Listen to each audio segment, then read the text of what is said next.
Good morning, or good very early morning, depending on where you are. Today, I am going to be talking to you about strategic workforce planning in uncertain times. Now, I think as part of the talk, we'll have to slightly unpack both the terms strategic workforce planning and maybe a little about what actually defines uncertain times. Are there ever certain times? But over the next 25 minutes, hopefully we can go through and just explore some of these topics and maybe help you do some strategic workforce planning in your organizations. Now, we thought we'd open with a poll, and I believe a Slido is probably opening on your screen at some point now. Is it up and running? Excellent. So we thought we'd just get us started. First poll of the day. Let's get those juices flowing. Let's get those fingers clicking. So why do organizations do strategic workforce planning? Now, I suppose I haven't really defined what strategic workforce planning is for you yet, but hopefully some of you are familiar with the concept. Are we creating these kind of strategically aligned long-term HR strategies just to align with the business? Is it because we're working out how to migrate to a future of work type of model? Is it because we're planning for lots of growth? Is it because we know in our guts that we don't have the headcounts for the critical skills for the future? Is the business model changing? Now, I suppose there are other reasons, and maybe you can pop some other reasons in the chat box if you'd like to.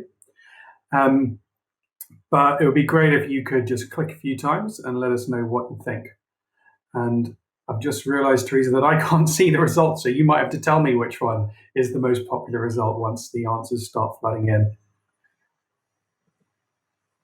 I would definitely do that right now. And by the way, you can click multiple options here as well. So if you want, you can click multiple options. Right now, seems to be the strongest area is around addressing headcount, skill deficits, and aligning business strategy and HR strategy. But people are still voting, so I'll let you know if that changes. Cool. Now, it's weird. It's almost like having to be a sports presenter, I think, and commentating as people bring in their answers. I will say, as the pundit here, those are classic responses. So, it is a long-term ambition of, well, not just HR, you'd assume every function, but definitely HR obsessed with becoming aligned with that business strategy. And, we're all constantly faced by those skill deficits and those headcount deficits because we know we don't have STEM skills and things like that. Why don't we say now is probably enough? Have the responses changed? Teresa, has anything? They're actually the same. So we've had double the number of responses, and it's still the same with headcount, skill deficits in pole position, and then aligning business strategy and HR strategy a close second. Classic. Well, thank you to everyone who filled in that poll. I suppose, like I said, those were the classic responses. Although now as I go back to my slides, maybe let's work through in a bit more detail. Well, what does this look like? Now, when we talk about strategic workforce planning, we had those reasons up there. Now, I will say, textbooks would say that organizations should do strategic workforce planning year on year. It's something which should take place every single year to ensure HR and the business is aligned. Now, not to be a bit too cynical, it's too early in the morning to be cynical for most of us, but usually there's something which prompts at least the first time that organizations actually do workforce planning and actually deliver some kind of project, and they try and begin to embed it in their business planning. And so the three of the most popular ones, at least that I would say I come across, is the shortages one. That is classic. Most organizations at least have a gut feel, even if it's a bit of a myth. They can't prove it, but they think we're going to have a deficit of skills or headcounts. In the last few years, I would say, at least in what I've seen personally, workforce planning projects where people are working out how to adapt our workforce for this future of work concept, for the automation, for the new ways of people working. And obviously that has had a bit of a acceleration thrown on it in the last 6 months. And then the last one I thought I'd put there, because dealing with change, that kind of fear of the unknown.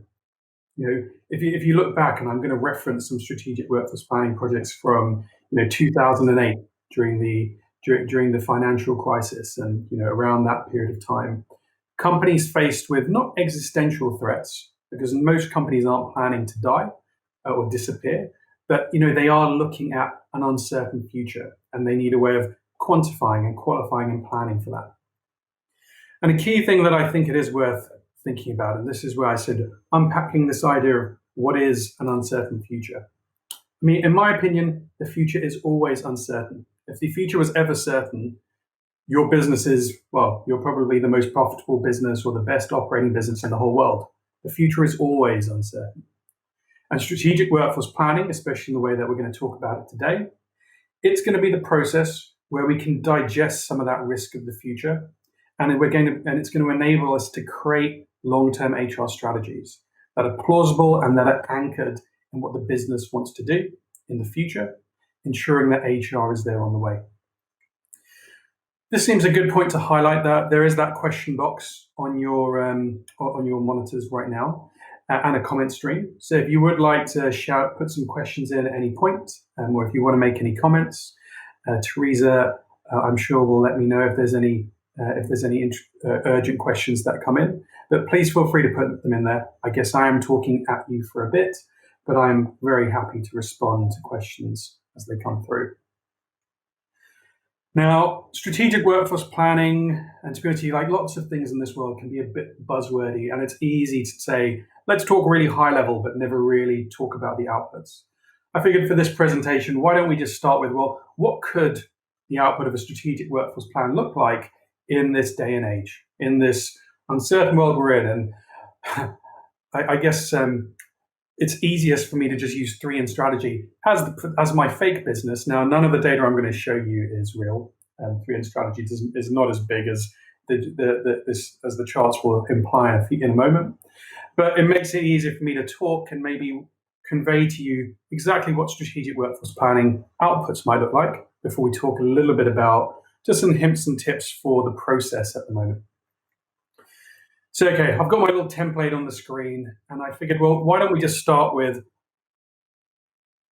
anchoring all of these plans in the business strategy.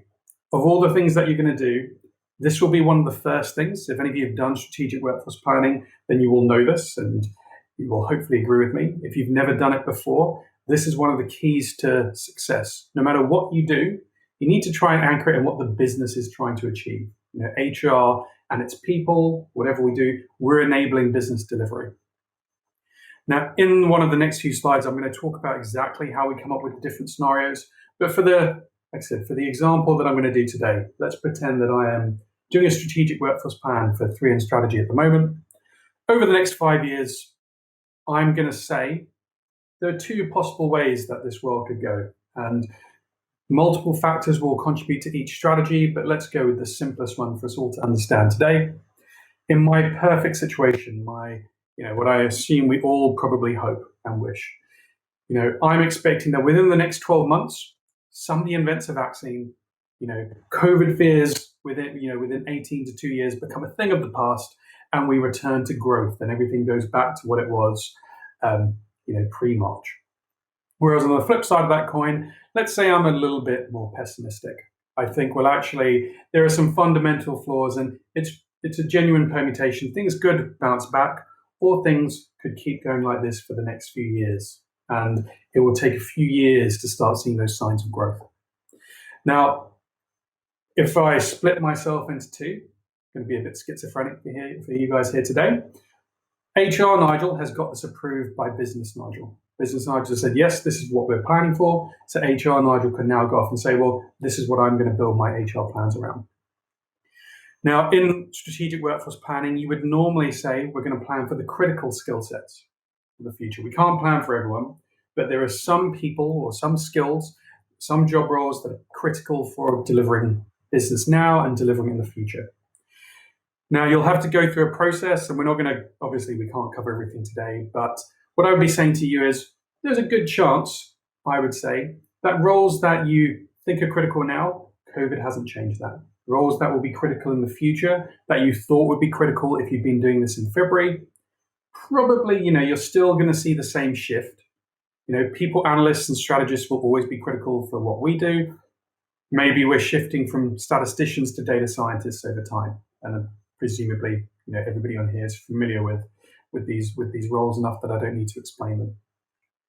Now, maybe COVID has changed some things. Maybe it said, well, actually, we've realized roles that we didn't know were critical because we just took them for granted. Maybe there is this slightly refreshed view of what is critical now and what is critical in the future, but this will be a theme that you're going to consider. And then through the process, some of which we'll look at later on, we're going to say, well, under those two scenarios, how many people do I need?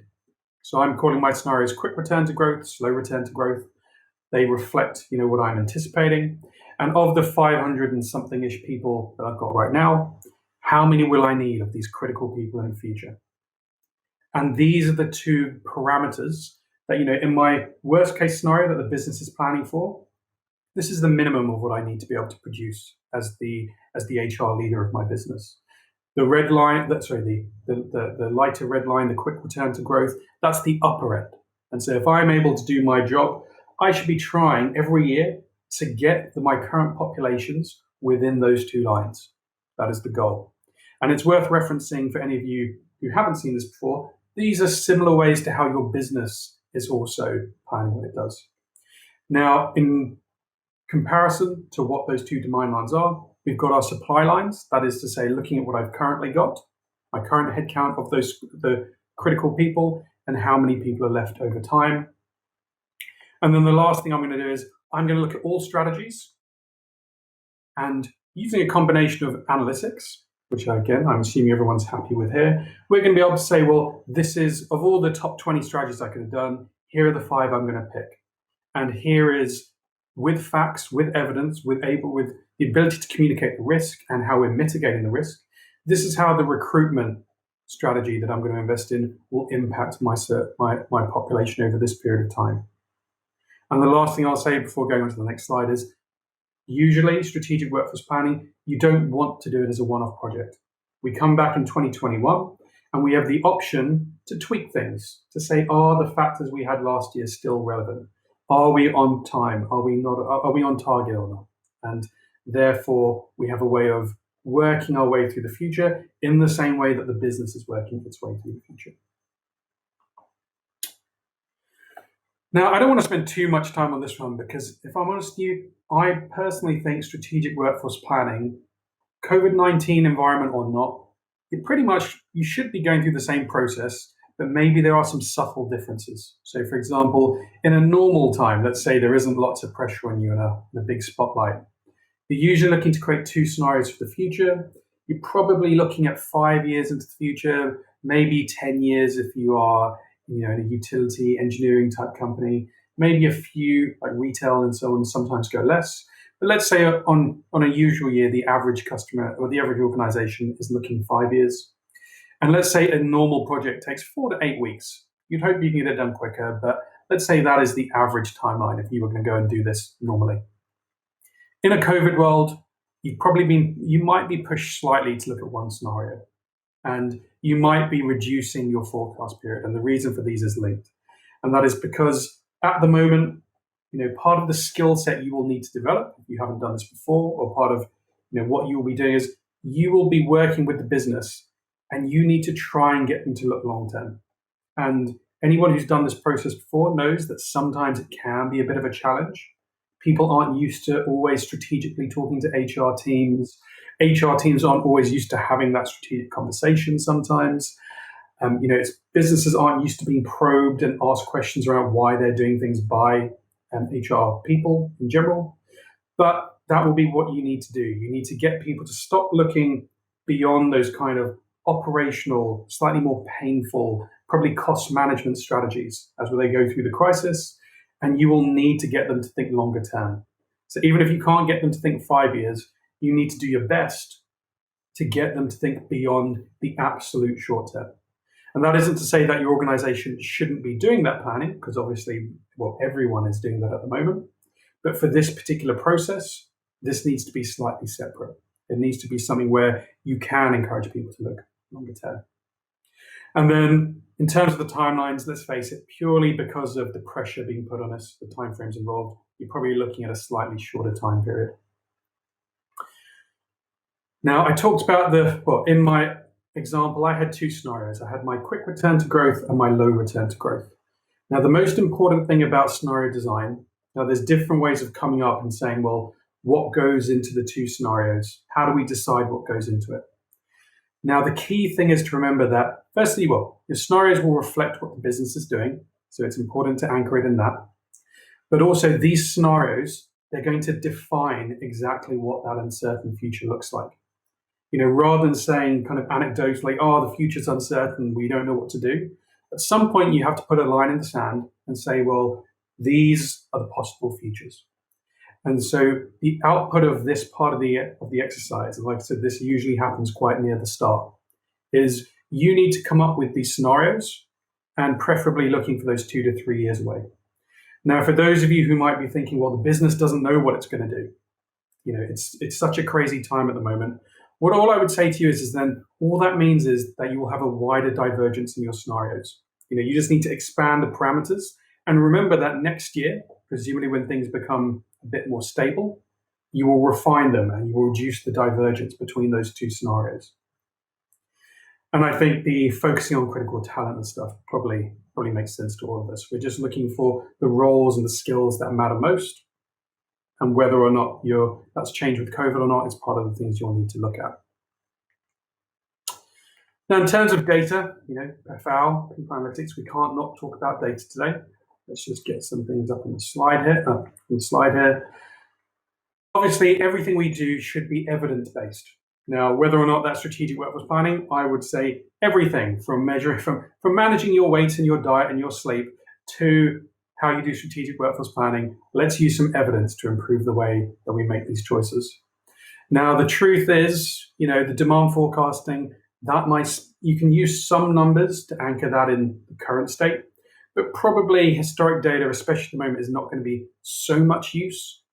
And you might rely on slightly more qualitative techniques as opposed to quantitative techniques. The same is true of supply forecasting. Historic trends, can we rely on what happened last year to predict what happens in the next 12 months? Not sure, but after that, things probably stabilize. I put this note here to say the 2008, let's say early 2010s time period, because back then we were all facing some issues then. Maybe there's some inspiration to be drawn from those data sets if you have them available to you. And actually, I'm going to save my next slide to talk about the strategic impact. Those there are just some references to the type of data you might need, but I don't think I probably don't have time to go into those into detail, but those ones you can probably look just by checking up blogs on this. The last thing I wanted to show us just was regards to the opportunity that this brings. Now, yes, no one of us can escape, shall we say, the negative side of the stress that we're all under, the problems that we're facing, nothing, not necessarily to do with business, all the issues that this pandemic has brought with it. But with every problem, there are opportunities. And one of the opportunities that strategic workforce planning brings is that you have got a good spotlight on you. Yes, that will add a bit of pressure maybe, but it also gives you an opportunity to try and do things differently. When you're faced with that, articulating the risk on the right-hand side by saying, we need this many people. The business wants this. They can't do what they want to do without us bringing our populations between those two red lines.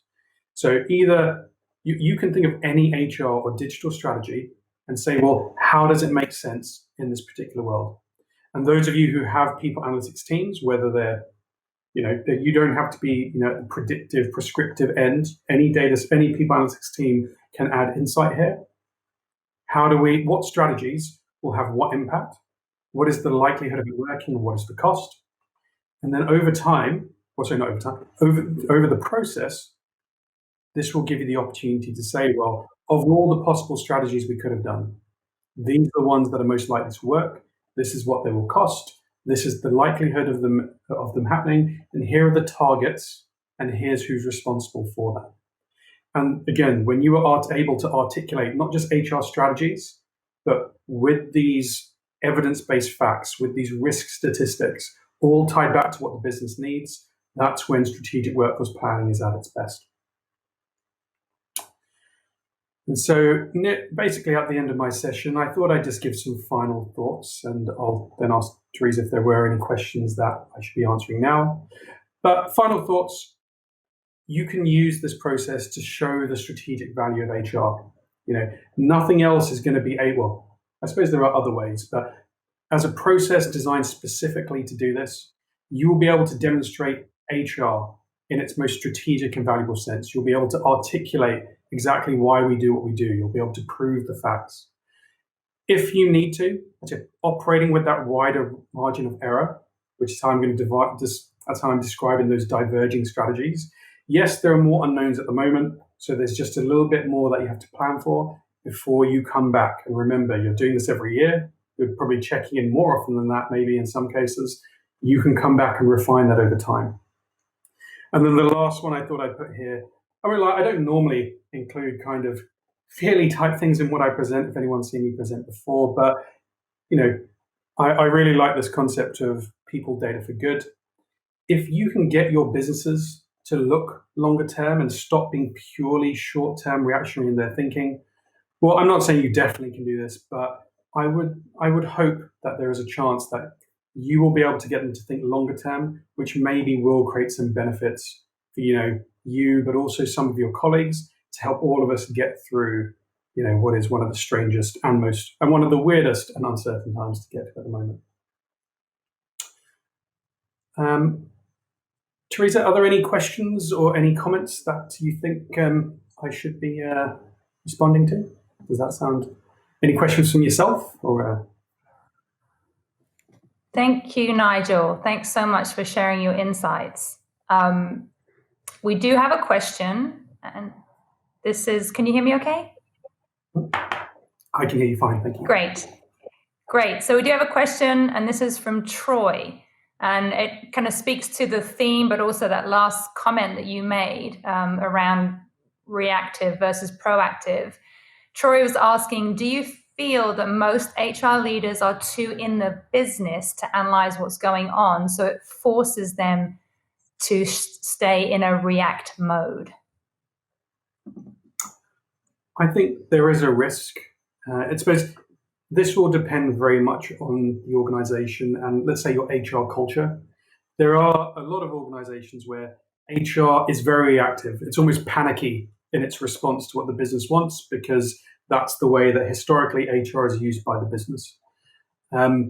Yes, that is a problem, but again, strategic workforce planning, it gives those leaders the opportunity to stand back, look at the wider context, and take a breath, and then basically consult with their business customers to say, well, this is another way of looking at things. Yes, we need to react to those short-term costs, but also it would be irresponsible not for us as HR leaders to take this longer view and to look ahead. So I probably haven't quite answered your question there, Troy, but hopefully you understand what I meant. Thank you, Nigel. Thank you so much. Unfortunately, we don't have time for any other questions, but you can obviously contact Nigel through the 3N Strategy website, and we'll also be posting this in the learning room, so you can go back and replay this and really dive into the detail. Nigel, thank you so much. Enjoy the rest of your day, and stay in touch. Thank you, everyone, and enjoy the rest of the marathon.